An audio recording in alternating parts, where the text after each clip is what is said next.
Welcome to a space where caregivers are truly seen and heard, where together we explore caregiving as not just a role or a series of tasks, but as a profound emotional experience. Hi, I'm Laura Wayman, the Dementia Whisperer. I'm Jocelyn Ives, certified life coach in dementia and emotional awareness for caregivers. Together, we shine a light on the real emotional journey of the caregiver, the guilt, the grief, the frustration, fear and worry, and the exhaustion. And here we celebrate and honor the strength and courage and hope and the small moments of joy and connection that carry you through the journey. This space is where dementia awareness becomes emotional empowerment, and where your story, your feelings, and your resilience matter.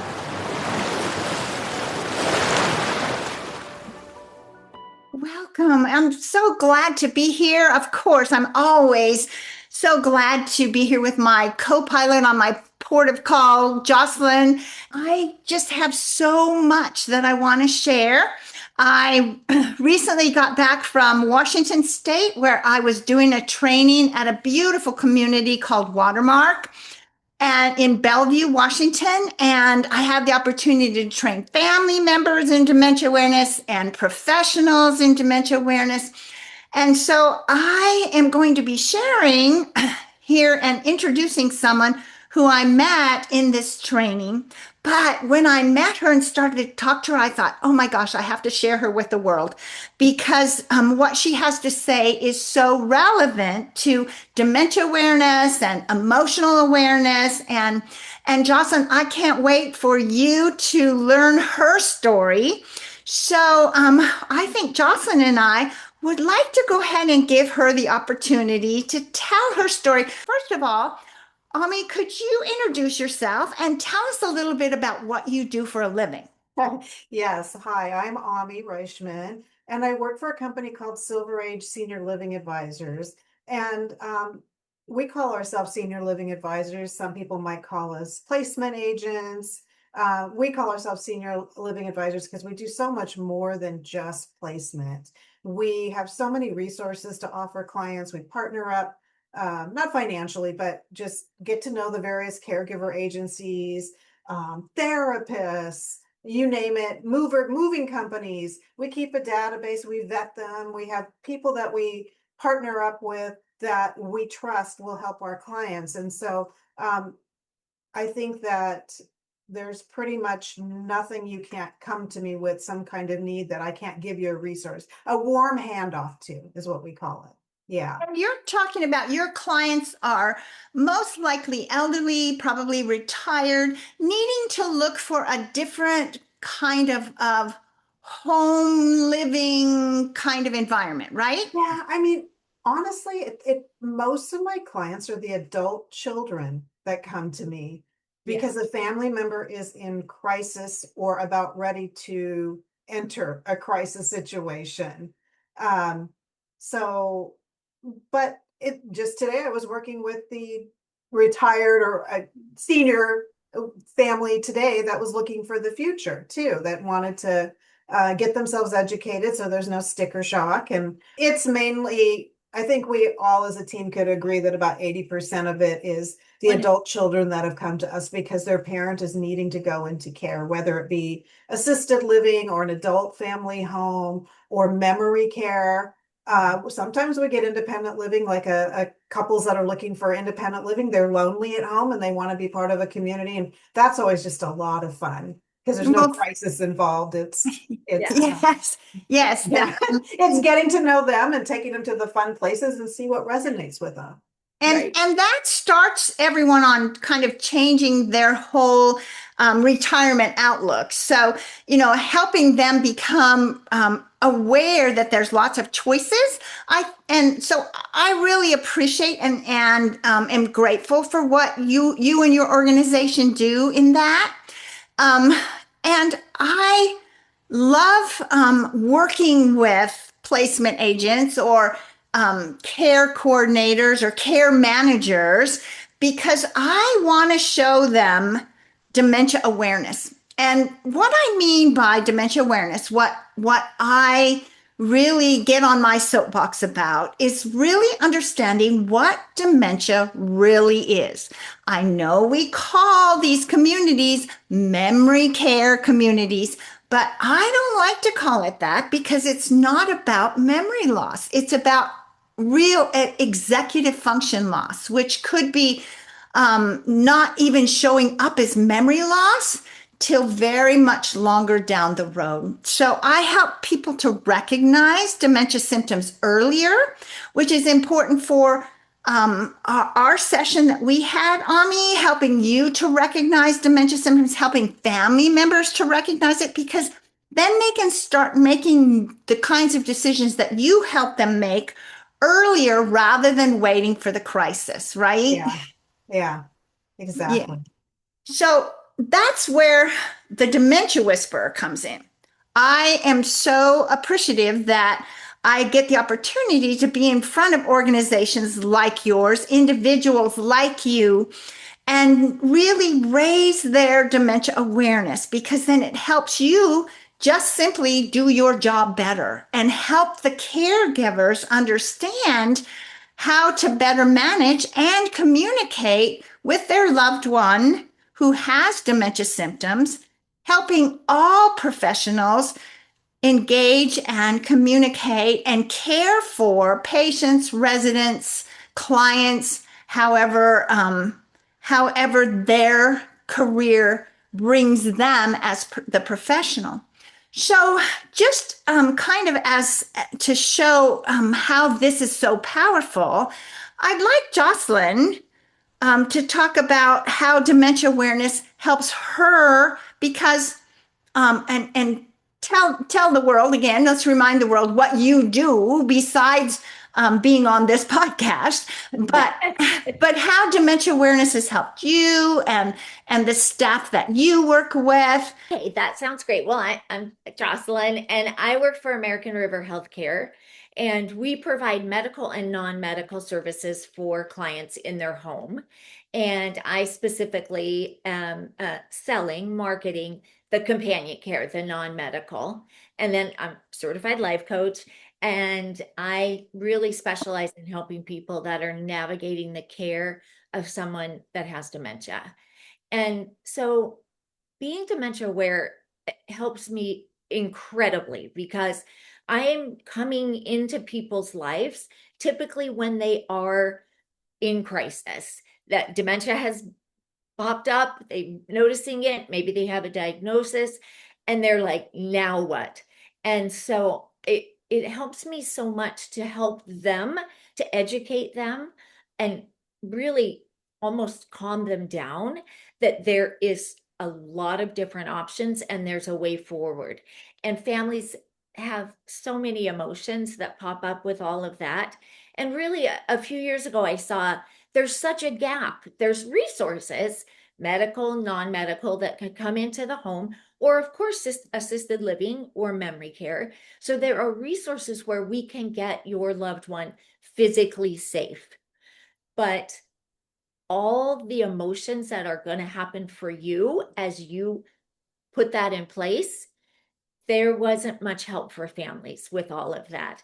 And there's nothing like a crisis to bring to the surface some really big emotions, maybe some dysfunction. And so I help families with that. And coupling with Laura has been so helpful. She trains our caregivers. So when I'm selling dementia care, when I'm talking to families, I have this confidence that someone who's going to come in and actually provide the care knows how different they need to provide this care, because this person has cognitive impairment.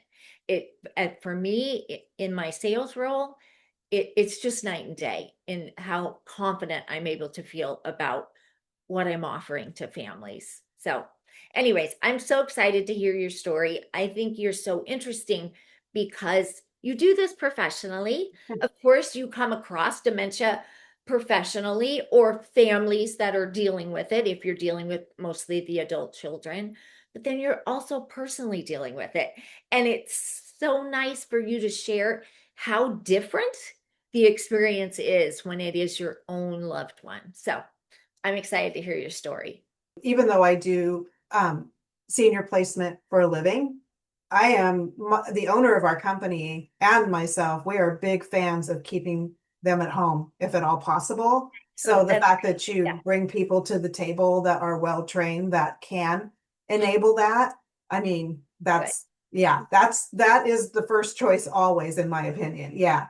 But I did share with Laura that I have a dad that's 91 who has Alzheimer's. And what I discovered in her lecture even is that, how do I know it's Alzheimer's? I mean, I think she pointed out all these doctors just kind of put it in this bucket. That kind of, we never had a formal test. We just went to a doctor and the doctor's like, oh yeah, his memory's not working well. He has Alzheimer's. Kind of interesting. I never thought about that. I was talking to an owner who's a very experienced RN in an adult family home that I go to often, or I place in often. And I was telling him about this. I was telling him about you, Laura. And he said, you know what? Based on what you're describing, that sounds like vascular dementia to me. And I said, really? He goes, where did you come up with this Alzheimer's? And I said, a 5-minute doctor appointment. Yeah. Yeah. So I think that's kind of interesting. You talked about that in your lecture, but And I hear that a lot, Ami. yeah. And But when we often I will observe and I'll say to the family, and I can't diagnose someone, right? right. But that would not be really ethical. But what I can say is, in my observation, this looks like, because the dementia symptoms are going to relate to the loss, where the loss is happening in the brain, and every single cause causes different kinds of loss, so that they'll have different kinds of symptoms. So this person who was telling you vascular dementia, it could very well be because they're listening to the symptoms and connecting it to the Yes. cause. Yeah. Yes. And I said, should I go get him through the battery of tests? Should we get this determined? And he said, at this point, the treatment is the same. We just make sure that they have their dignity. We respond to them with love. We take care of them. That there's no difference in the treatment. Yes. Yeah, because it's all dementia symptoms and loss. So why It's put him just a through all different that? cause, Yeah. right? Yeah. But getting to the question, I digress. I'm sorry. In 20, I do that often. In 2018, there was some medical problems with my parents, and my dad he had central serous retinopathy, hard of hearing from working at Weyerhaeuser, and it's a mill, and he was an engineer in a mill, I should say. My mom kind of ended up being she's 10 years younger than him, but a primary caregiver for him because of his eyesight being, he had 35% left with his eye, with the macular degeneration and the other thing. And so my mom ended up getting really sick. And I really didn't know about this for quite some time. It went on. She had some falls. It's a combination of a lot of things that they could just only call failure to thrive. That digging into what happened there is kind of confusing.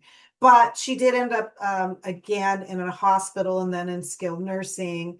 And the social worker said to me, look at them. Your dad has bones sticking out of his body. She's not cooking for him. They're both really skinny. This is really sad what's going on here. So if you don't do something about it, I'll call Adult Protective Services. And I was like, what? Okay. So, they are Indian, and so they are not going to assisted living. So we got caregivers, and I had them in place there. And things would happen, like the caregivers would come to the door and my mom would say, we don't need you today, and slam the door on them. And we were getting, in this particular small town, we were getting a lot of different caregivers with a lot of different capabilities. None of them knew really what to do. I mean, they were just there mainly for cooking, safety, that kind of stuff. So it fell apart. I was taking calls every day at work, and we ended up realizing they need to go to assisted living. And that was a very difficult transition for them. Unfortunately, the assisted living that I placed them in, I wasn't doing placement at that time, but couldn't handle her level of care. And I didn't know how to ask questions like, do you do a 2-person transfer? Right? Because I look at my mom who is 90 pounds and you'd think, why do I care about a 2-person transfer? Well, I do care because when that is dead weight on the ground, that's a 2-person transfer to pick her up. And so I ended up pretty desperate in trying to understand what to do next. And so I kind of did a desperate post in our local Ask Everything. And I just described the situation. And then a number of people said, call the owner of Silver Age. Her name is Abby. Like a lot of people, because she'd helped so many people up here. So I ended up calling her, and she helped me find an adult family home for my mom that was right by my home even. And we got her in there.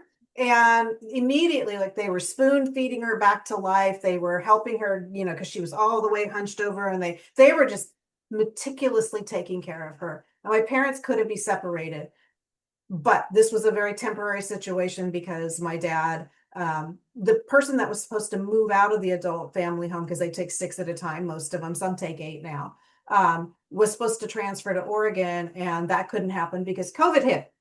So dad is stuck in the assisted living with his vision deficit and his hearing deficit and what we know now to be some form of dementia. And my mom was now being taken care of in this adult family home. And so my husband and I made the decision to move him in with us because we knew he was going to get locked in his room, not locked in his room. He'd have to stay in his room, eat meals. A friend of mine said, you don't understand what's going to happen. You've got to get him out of there. So we got him out of there. And on day 1 at our house, he had a cough. It was a very dry cough. And it turns out he came to our house with COVID in March of 2020. Yes. So he's burning up with fever. So we went and got him tested because the executive director where he was living said, well, we don't have it in the building. That's not possible. He's just old and he's coughing. We went and got him tested anyway. It was on a Monday. By Thursday, we had a positive diagnosis. Within 3 days, his fever spiking. The doctor he was seeing at the community he was living, no one's coming out. And so they just told me he was going to die in my house because nobody his age was making it. And so he didn't. And I think that he didn't because we took such good care of him. We just babied him, right? He had fluids and vitamins, everything I could do within my power. But he couldn't get into the adult family home with my mom because you had to have 2 negative tests to get in. I don't know if you remember that time. Well, it turns out that the elderly retain the dead virus in their nose for months upon months, even though they're not contagious. But back then they were saying, he's in isolation, he's contagious, keep him in isolation. Like, it was, the poor guy spent so much time. I feel so bad about that.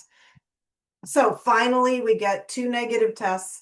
If he was in our house in March, I believe we got him to my mom. I held his room, was paying for it that whole time. In July, might have been into June. Then my mom dies in August. And then the adult family home where he's living has had enough. And so they decide to close their doors maybe 6 months later. Now I have to relocate him again in a different adult family home. It's been a lot. And so he is still there currently. He has been living there since 2020. It has changed ownership once. He's well taken care of and loved. Yeah. So part of what I came to Laura about was he has about 5 different fixations is what I call them. And maybe there's a better word that Laura can teach me, but he's very focused. Focuses might be a better word on my mom's death. He's just so heartbroken over it. It is like yesterday. So I'll walk in the door. I visit him often, and the first thing he'll say to me is, how long, when he's done giving me a hug and being excited to see me, how long's your mom been dead? I know that's coming like clockwork, right? And then it's like, well, what did we do wrong? How did we fail her? I don't understand why she's not with us. And then he always lets me know he cries every night in his bed for her, and that he wants to be gone. He wants to die because he wants to be with her. So we start out, well, hello, Dad. Okay. And I've always been, okay, yes, I know you're so sad, right? Um, and, but this would go on like 8 times in a 2 hour period of time where he would say that. And then, of course, the money was a fixation. How much, uh, if this owner's going to close her doors because that happened to him in the previous one, so he can remember that. There's just a number of things that he is left in his memory. So those are his focuses. And then 5 minutes later, he's refocusing back on those things again. And so what Laura taught me was, because the thing that really is hard for me is this whole thing about my mom being dead and how long she'd been gone, and I'm crying, I want to be gone too, and blah blah blah. And so I just really dig in now, and she says if I'm hearing this 8 times, I'm staying way too long. Right. Which I don't love that answer, because I do want to spend I want to spend days with him. I want to take him to do everything with me, but it's hard. And so I extra meet him where he's at, not just like before it's like, I know it's hard. Now I'm just like, oh, Dad, I know you're so sad. And we're sad too. We all miss her. I just really take it. It'll come back again. And then I say the same thing again. I just implemented her plan on last Sunday. And then Excellent. when it came up again for the third time, because I know it's going to come up and come up and come up, right? I said, oh my goodness, look what time it is. I need to go home and make dinner. And what a wonderful visit. I was so happy to see you, Dad, and I'll be back again. But Good. I didn't leave feeling like I usually feel, because I have to sit out in the car for 10 minutes and lecture myself. Mhm. And I just left and I felt good. That's awesome. Yeah. When you left, can you remember this most recent time when it went well, you cut it short? Do you remember what you were thinking when you left? You were feeling good. What were you thinking? Well, there was a little bit of guilt because he likes me to stay. Sure. He loves it when I stay. He's Sure. so excited to be with me. And I told myself, stop with the guilt. And I said this was good. We had a meaningful moment together. Yes. We had a meaningful moment. That sentence, and I'm sure others as well, but that sentence caused you to feel good, right? It Yeah, was the sentence. And the reason I point that out is because no matter that sentence is always available to you. Always. Even if you went and you didn't so much have a meaningful connection, like similar to that one, but you went and you were there, even if it was a difficult visit, you can still decide it was still a meaningful visit. I still showed up. He still saw me. I'm consistent. I got to see him. Like that sentence is available anytime you want to think it. And that's what made you feel good. Because before, when you left, what were you thinking when you didn't feel good? well, I can't use the word on on Okay. the podcast, but I might have been calling myself a few names. Like how could you talk to him like that? How could you, you're his person. How do you think that makes him feel? I'm just beating myself up. Yeah, Which makes you feel shame. yeah, Right? yeah, And shame says we should hide. So we are messed up. There is something wrong with us. And it makes it so much harder to go back again. yeah. Right? Yeah, and so it's funny because we do that to ourselves. How could I have done that? I did that all wrong because we want to be better, right? We think that'll do it, but it actually has the opposite effect. It doesn't do us any good at all. So I'm so glad that you kind of tried it out and you realized, but I want to take it one step further because I want you to see how powerful you are. You are creating how you feel when you leave by the sentences in your head, right? And I know your brain's just offering them up to you based on how the visit went, right? That's what our Yeah. brains do. If we just observe what happened, we think, we interpret it, we think about it, and then we have a emotion from those sentences, those thoughts. But I want you to decide how you want to feel when you leave before you go in. Did you know you could do Okay. this? You can, Like I'm setting an intention before I walk in. yes, you decide when I leave, I want to feel whatever. Maybe you decide I want to feel grateful that I got to see my dad. I want to feel proud of myself for going. It's super easy to go see someone that is always fun. It's way harder to go see someone that you don't know how it's going to go, right? You should be proud of yourself for doing it again and again and again. But you can actually decide when I leave, I want to feel this way. And then you ask yourself, what would I need to be thinking about myself or this visit to feel that way? And you Hmm. get some sentences, some thoughts that feel true. They can't just be made up mantras, Yeah. right? Yeah. They have to feel true or they won't make you feel an emotion. But you get those ready so that when you come out and your brain starts offering you a bunch of stuff on default, and brains love to point out what might be a problem, especially with what might be a problem with us, you redirect your brain to those thoughts, right? I've coached a lot of women who are going to like a divorce proceeding and they're like, oh, I have to see my husband. This is going to be awful. It's going to be awful. I'll be in a tailspin for days. And I'm like, or we could decide how you want to feel when the meeting ends before you go in and get ready. Because whatever you feel when you leave that visit, you're creating. And that's the best news. Yeah. Because if you're creating it, it doesn't matter how your dad shows up.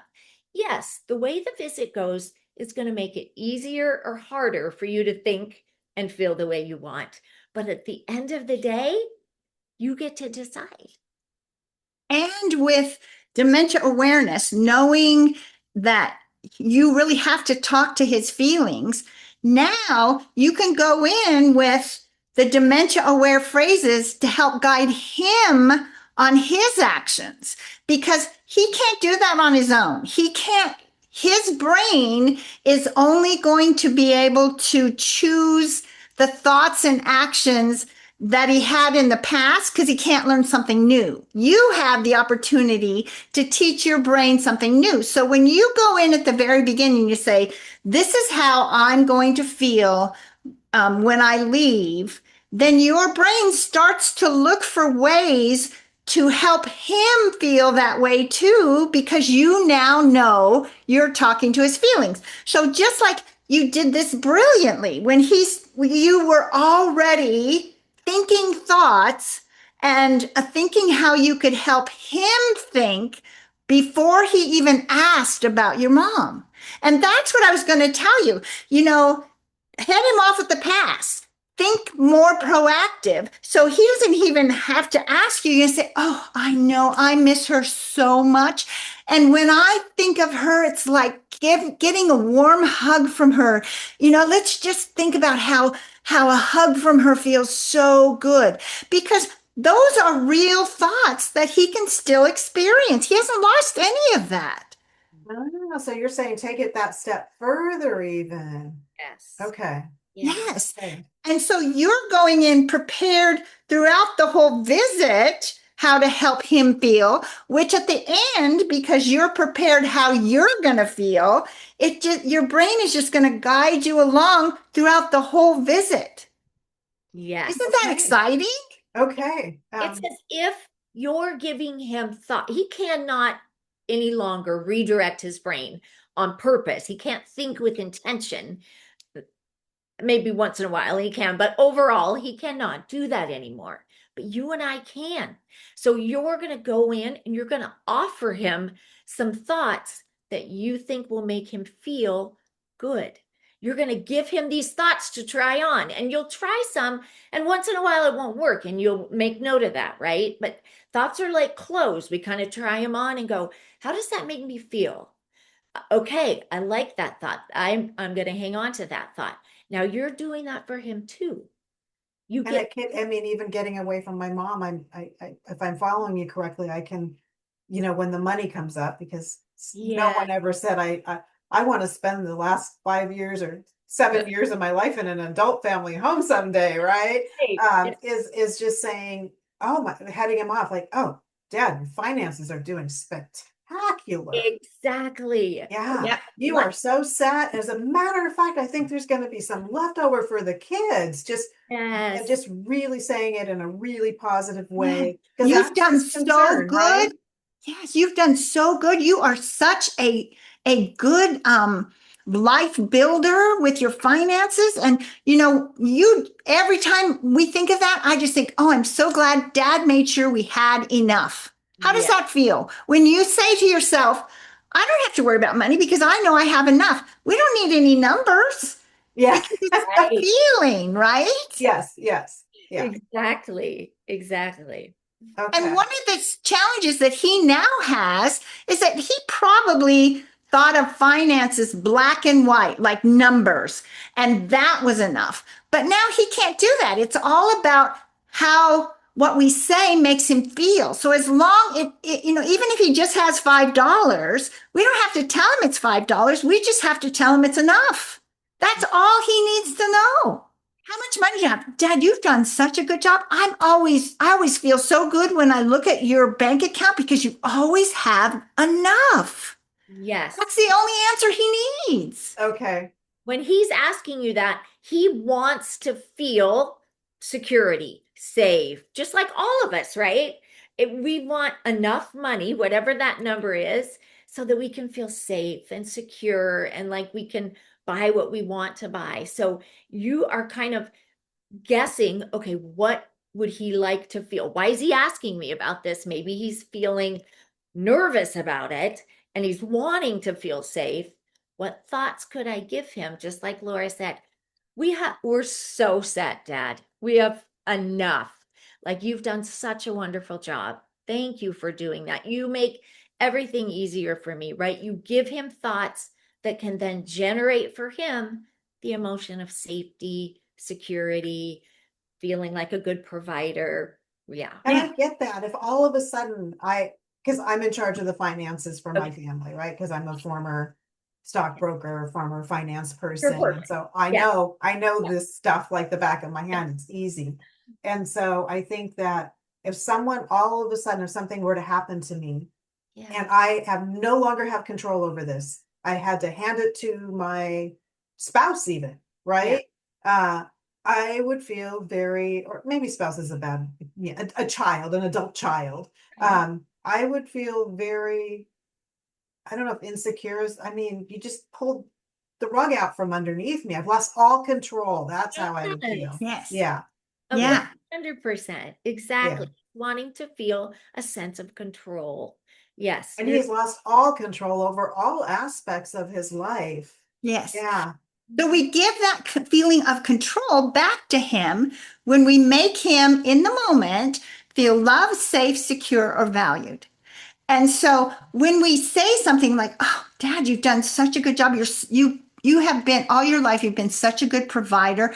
I don't have to worry about. We always have enough." How does that make him feel? But it's interesting because in the past, probably, he wanted to look at the bank account and there was $25,475 in there, and that was not going to be enough because he had $24,993 in bills. Well, he doesn't have to worry about that anymore because it's only about how this is going to make him feel. And in a really weird way, I this is finances are something that I never worry about, and it's in the past until my husband started working with Jocelyn as well. In the past, my engineer husband found that very frustrating because he was always looking at the numbers, looking at the numbers, looking at the numbers. And Engineer I dad. was, There it is. and so I was always just kind of in this, well, we'll have enough. We'll always have enough because I always felt that way. I can't understand numbers. My brain doesn't work that way. I'm like a complete, and I'm going to use this harsh word, a complete math idiot. I can't look, numbers mean nothing to You're me. mathematically challenged. I am very challenged mathematically. And so I had to learn And I learned through Jocelyn that it was okay. I had to learn that I'll always have enough. And then when I started to share this with my husband, it was like a magical formula.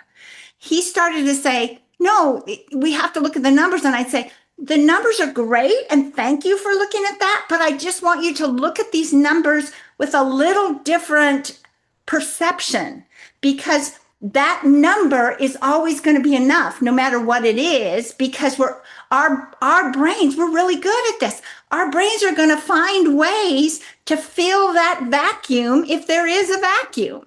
And it just began to be this literal magical formula between the two of us, and suddenly we were so much more relaxed with finances. So I take that into the dementia world. Your dad is there now. So the only way we can make him feel good about this is to talk to the feelings, not the logic. And it's really hard not to do that, because in the past that worked for him, right? Yeah. Oh, he's an engineer. You nailed it. Just like, yeah, yeah. So Yeah. I think that abundance mindset that Jocelyn has taught you to use is really, really just the key to everything. It is. Yeah, That's there's why I get always so enough. I excited. always have more than enough. Yes. Always. Yeah. Always. It may not look like it's there, but we don't have to worry about that. But it's especially important that we learn this for ourselves, because that's what we bring to those individuals that have dementia symptoms, because they've lost the ability to connect the logic with the feelings now. It scares them when their brain has to try and do that, because they because their brain now is not working normally. The way I like to say that is, it's like pouring diesel fuel on a regular engine. It no longer works. Now they have a different engine in there, and there's gaps that we can fill for them. But, just like you had talked about, you know, the question comes up again during your visit. How long has mom been gone? You get him calmed down. He's feeling really good. He's feeling that love from mom, that warm hug. He's feeling good because you're talking to his feelings. But why in 15 minutes is he asking again? Because he has no place in his brain to store those feelings. He only feels them in the moment.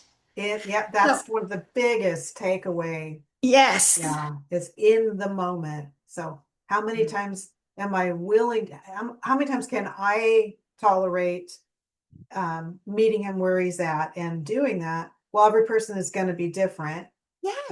And And so every day might be I different. might have a shorter fuse than somebody else, right? And that's Yes. okay too. It's Yes. okay. You're exactly where you need to be. If it works, you repeat, repeat, repeat. If you get tired of repeat, repeat, repeat, it's time to go. You have my permission, and Jocelyn's permission, and your dad's permission, and every caregiver around him. You have everybody's permission that when you've had enough and he's had enough and you're leaving with a good feeling, it's okay. Some days you might do it, say it 5 times and still have a good time. And some days you say it once and you're done. It's And okay. that's what I can do for the day. Okay. Yes, Okay. absolutely. And some days you might decide, I can't do it today. And that's okay too, Yeah. right? Your relationship with your dad isn't something it's not tangible. We can't put it on a shelf. It lives in your head. It's your thoughts that you have about your dad and your thoughts that you have about yourself in relation to your dad. That makes up a relationship. And so if you are visiting and either he's asking too many times or you've had a rough day, but you find yourself not being able to stay in a good place about him and about this visit in your head, now you're kind of getting mad that you have to be there, or resentful or frustrated, then you should go, because that relationship is precious, right? Like if you are now thinking thoughts that make you feel bad about that relationship, then it's time to go that day, because you love your dad way too much to to change that relationship. You want to stay in a good place in your head in that relationship. So you get to decide. Like Laura said, I'm in control of it, right? You're in control of it. Yeah, that Absolutely. was the hardest thing for me to accept that, oh, really, I'm in control? I feel like this whole thing is out of control, but I'm in control. Yeah, You're in it so was a much. big takeaway. Yes. Yeah, we can't stop, fix, or change the behaviors or the decline or the symptoms, but we can manage them by recognizing that we have this power in our brain and we can decide what each visit is going to be in our before, during, and after, right? Yeah. Yeah, like I made the decision last time. So I'll walk in and it's the same people that have lived there and Yeah. they all, I don't know if they know who I am, but I don't know if they retain who I am, but the first thing my dad will say is, "Do you know my daughter? Have you ever met my daughter?" Now they've met me 200 times, right? And I used to just go, "Dad." And now I just like almost want him to say it because I find it so comical, right? And so instead of feeling annoyed by it, I find it really funny. It's like it's a memory I'll always remember about him, that he has such good manners, that he just always introduces me. And there's one lady that lives there that she's got some aphasia, but she remembers exactly who I am, and she just laughs at him. She's like, "I've met your daughter 100 times. I know," and that makes me laugh. And yeah, It's like correct. finding the humor in the whole situation. Yes, because Oh, that makes you feel good and it Yeah. makes him feel good and it makes everyone else feel good. I was visiting at a group home and there were six residents that whom I'd never met. I was coming to do a training there and they were all sitting and they all have, this personality and ability and loss and so we were kind of going around the room and the owner was just telling them she was really she was saying things like, "Oh, this is Laura Wayman. She's the dementia whisperer." And so they were all kind of looking at me suspicious because, whenever someone with dementia symptoms hears that, they're going, she's going to assess me. She's going to see that I have dementia symptoms, whatever it is. They usually don't like that. So we were going around there, but what I was trying to do is get them to relax and so I was doing positive action statements. "Oh my gosh, you have such a beautiful smile," or "That's a really beautiful blanket. I bet someone who cares about you very much gave you that blanket." Came to one lady and she was just kind of not really there. She wasn't really present with us. She had that vacant stare. And the owner introduced me and she opened her eyes and looked at me. I said, "Oh my gosh, you have the most beautiful blue eyes." And she had had aphasia, inability to speak for years and years. But when I looked in her eyes and it was real, I said, "Oh my gosh, you have the most beautiful blue eyes I think I've ever seen." She got this big smile and she said, "Thank you." And the owner almost fell over. And I said, "It's not, I don't even need a name or a title because those that have this kind of loss, it's all about how we make them feel. They don't forget that. They don't lose it. So when you go in there as his daughter, but the way he's presenting you in this loving way, Yeah. they never lose that. They don't care about your name. They don't even care about the title of a daughter. It's all about how he is making them feel when he's talking about that. I It's can so tell he's proud of me. yes, and it's about Yeah. how he makes you feel too, Ami, and how you're sharing that with everyone. They pick up on that, right? The funniest statement he made, and I don't take this wrong, is I was kind of a wild child teenager, okay? And so I gave them a hard time. And he always looks at me and he goes, "I can't believe you turned out so good." so good. Isn't that And it still adorable? means Oh my something gosh. to me. Like It's I'm like, yeah, okay, yeah. I just love him and I don't even know him. I just love Oh, him. true. I love him. And Laura, I know she says this all the time that we're speaking to their feelings, and she's so brilliant at it. But that's what I want you to do for you. It all depends on how you feel. And as you move through this experience, there's going to be negative emotion. Like nobody's excited that their loved one has cognitive impairment, that they're aging, that they're living, in assisted living. So that there is going to be negative emotion, but there's also a lot of times where we make it we make up more negative emotion because we're spending it in judgment of ourselves, right? And so the way you talk to yourself will determine the way you feel. And that will always, the way we feel always determines what we do. And I know that you shared with us, I really want to do this well. I don't want to have regrets down the road. No, I don't. So when you hear that mean girl voice in your head that says, you did that so wrong, what is wrong with you?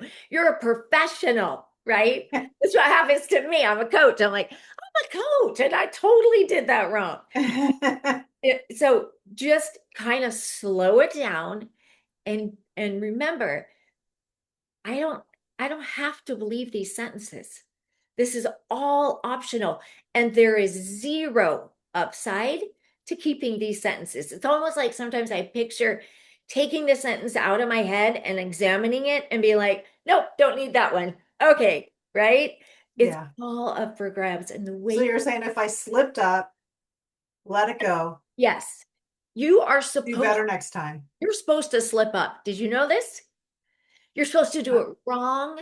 You're supposed to get frustrated. You know how I know? Because you do. And so does everybody else. It's so interesting that we know there's nobody who's ever gone through this journey and done every single thing, every word that came out of their mouth, every interaction perfectly. And yet we think we should be the one. Well, I mean, I do this. I work with Right? families for a living, right? So, I know. yeah, I think I told Laura I can do it really well with them. I'll just Yes, meet him where he's at, and that's yes, not him talking, that's the dementia talking, right? And all that. But then when my dad triggers me, I'm like, Dad, stop. I think I said that once at dinner. It was just like on repeat with my husband and I took him out to dinner and we wanted him to have it. He loves Italian food. yeah. It was getting a lot to be a lot. And but I wanted to have this experience with him, but he started in about wanting to die and my mom and the whole thing. And I just said, Dad, stop. Yeah. I knew that was wrong later. Yeah, But I in the moment, Ami, you needed he him to did stop. stop. You needed him to, I did. because you needed to be in a position where you could learn a different way. And It, that's okay. We don't come to this world with the ability to walk. We learn to walk. We don't yeah. come to this world with the ability to think. We learn to think. And it's ongoing. And so it was okay because what your brain was saying, I need to gather some more information. And your brain was already starting to say, I think that taking him out to an Italian restaurant is too much. I want it to be like it used to be. I But know. but your brain was saying, I'm going to make it the same like it used to be because that's what your brain wanted to do for you. But we can't stop it, fix it, or change it. We have to tell our brain, we have to think of this, we have to perceive this a little differently in order to enjoy it.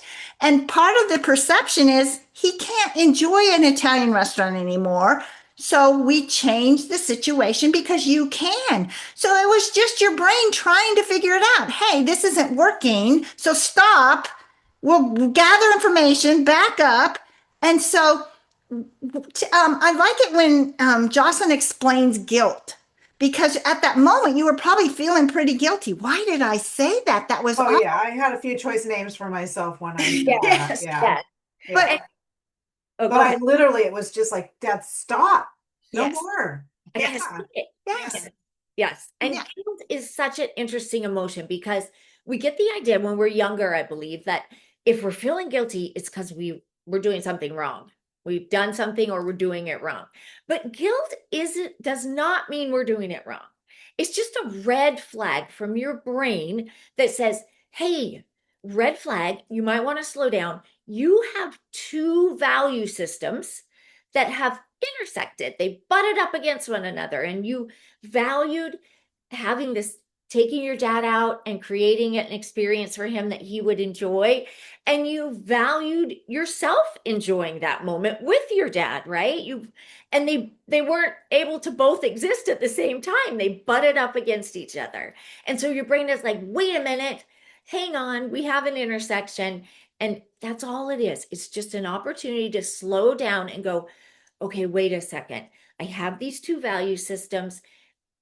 Do I like both of them? I do. I want to value my dad and my relationship, but I also want to value myself and my own sanity. I want to value both of those. And in this instance, I'm going to do this. I'm going to decide we're going to wrap this dinner up or whatever. But and then Which is what I should have done. Slam that glass of wine down and said, okay, we're ready to go. yes, But you did do the right thing going stop because they were intersecting at that point and it wasn't going to work. So stop. And that's when you tell your brain, okay, I'm stopping. I've got these two value systems that are buttoned up against each other. So there's got to be a different way. And that's what you did. You said, he can't enjoy the Italian restaurant like he used to, so we won't do that anymore. I can't expect him to stop, fix, or change, but we can stop going because that's not pleasant anymore. I can grieve that loss. You're sad. You can't do that. How much of that was about me? I wanted to have that experience. Yes. For yourself. Of course. Yes. I still do, but I'm letting go of it piece by piece after meeting the two of you. Yes. And you can go with your husband or girlfriends or whatever, and you can have that experience, but you just have different experiences with that. And that's perfectly okay. That we give you permission to do that. Yes. And be careful about, it's coming from such a good place. I see this all the time. Families will say, well, I brought this audiobook. I thought they were going to love it. I just wanted them to have fun. And of course, that's coming from a loving place, but it's kind of poison because when you think, I just want you to have fun, it feels like a lot of pressure. And then if they don't have fun, we start getting kind of controlling, like, no, come on, Dad, listen to the book. You're going to love this story, right? So we just really want it to be successful, but I want you to just let go of that. Let's let him have whatever experience he needs to have. And just like Laura said, in the restaurant, it was too much for him. So we're going to let him show us, by the way he's showing up, that he's feeling overwhelmed. All right, Dad, that's okay. We're going to let him be overwhelmed. We're going to soak in the information, change maybe what we do by not going into the restaurant anymore. But in a better way to go into that is, I just want to love my dad. So I'm going to take him to an Italian restaurant and we're going to see how he feels about it. But we're going to let him feel the way he wants to. I still can be proud of myself for trying, but you don't need to wait to be proud of yourself only if he has a good time, because we can't control that part. Yeah, that the kind of one of the things I've noticed about dementia is it feels like they lose their ability to feel joy. Yeah. Well, we have to. And can you imagine not feeling joy? They can't find it themselves any longer. We have to give it to them, but it's only moments of joy. Moments of joy. Yes. We want to think of the moment I walk in the door, he feels that. That's joy. Okay. Yes. Okay. You give him that just showing up. Isn't that great? Yes. Yeah, I never thought about it that way. Yes. Yeah. But just like you and I can feel a moment of joy, and then we can be driving down the road tomorrow and think about that event that caused us to feel joy, and we can feel it again. Yes. Like, oh yeah, that was so great. Yeah. He can't do that. He can't store that and then feel it again. But he can in moments, just like Laura said. And you can give him those moments, moments like joy. Think about this. If you go every day and he has this joyous moment when you walk in, and then you leave 10 minutes later, he gets that joyous moment the next day and the next day because he can only have it for a moment anyway. right? Yeah, my big takeaway, it's about quality, not quantity. Exactly. Because The he can't, quantity part is for me, but yes, I have to mourn that part and yes. understand that is just not possible. What are some of these things that we're talking about today that you now can share with the families that you're working with? I mean, you said it, you're already good at it. You're going to start sharing this stuff with you. But if you were to have like three things from dementia awareness, emotional awareness, the things that we've talked about today, what three things would you choose to make sure you could help the families take away? Yeah, I mean, so one is just what we talked about, that it's about quality over quantity, right? Mhm. You can go visit your parent. So number one, and know when the time is for that visit to be over. Mhm. Um, and also just every concern, every question, everything that they express, every single time you're, oh, I know, Dad, I understand you feel that way, or oh my goodness, you're just blessed with so much money, where you're Valid. fine, you're going to be able to live a good life. And I think the third thing is, um, we are all learning. We are all learning, and none of us are going to do it perfect every single time. Yes, The and we key learn is from our knowing mistakes. how you're going to do it differently next time, but not beating yourself up over it, just Yes, doing it different. Exactly. absolutely. And those are three such important points. And, you're talking about, none of us are perfect and answering any question or any statement with feelings and working to make them feel loved, safe, secure, and valued. And then taking those feelings and enjoying them yourself. Those moments of meaning when he's Have you excited met my to daughter? see you. Like, Yeah. that just makes me laugh. What you ladies do is just so important. Just And so yeah. important. We want to help you be the very best at your job too, giving you these tools because every family needs this information, right? Oh, yes. Yeah. Every professional, every family, every first responder, every community member, every business owner, we can go on and on. So it just means so much that you've come on today and shared your story. We look for ways to raise dementia and emotional awareness, and then to have you come and say, hey, this worked. This last time I did this and it worked.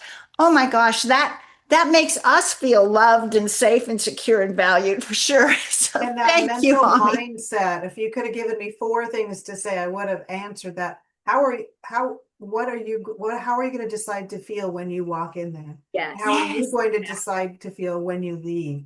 Because yes, I didn't realize it's a choice. yes, yes. Yeah.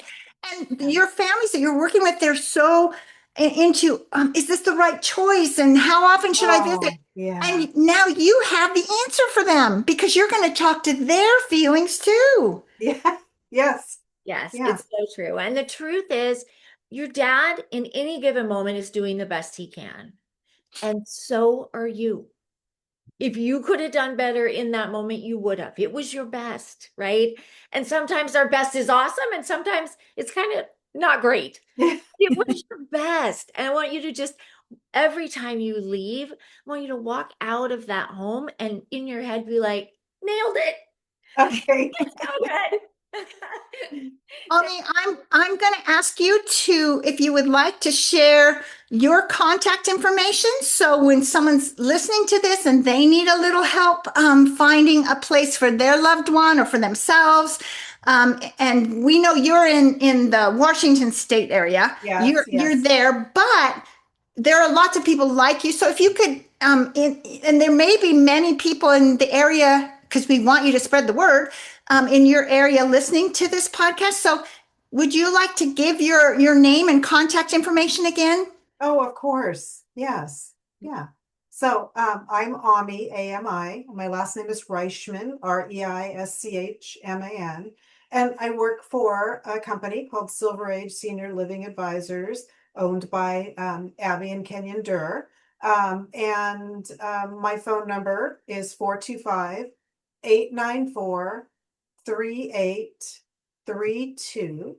And I can be reached via email at AMI, at silveragecare.com.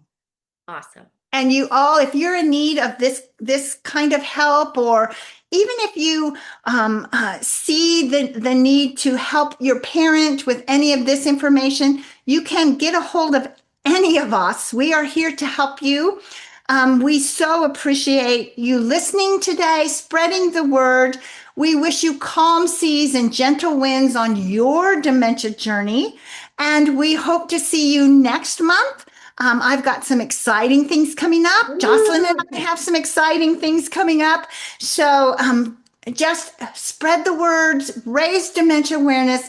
Thank you for being here today. Remember that caregiving is not just a responsibility, it's a deeply human experience. And you, every one of you, deserve support and clarity and compassion all along the way. So be sure and join me, Laura Wayman, the Dementia Whisperer. And me, Jocelyn Ives, certified life coach for dementia caregivers. We are both here to remind you that you're not going through this alone. Your emotions are valid. Whatever you're feeling is exactly what you should be feeling right now. And your resilience is real. I know, and Laura knows, that some days you probably feel like you're sinking. And on better days, you feel like you're barely floating. We are here to teach you to swim. We wish you calm seas and gentle winds on your dementia care journey. And we want to welcome you back next time and every time as we continue exploring the truth, the tenderness, and the transformation within this caregiving journey. Thanks for listening. Please like, subscribe, and leave us a review.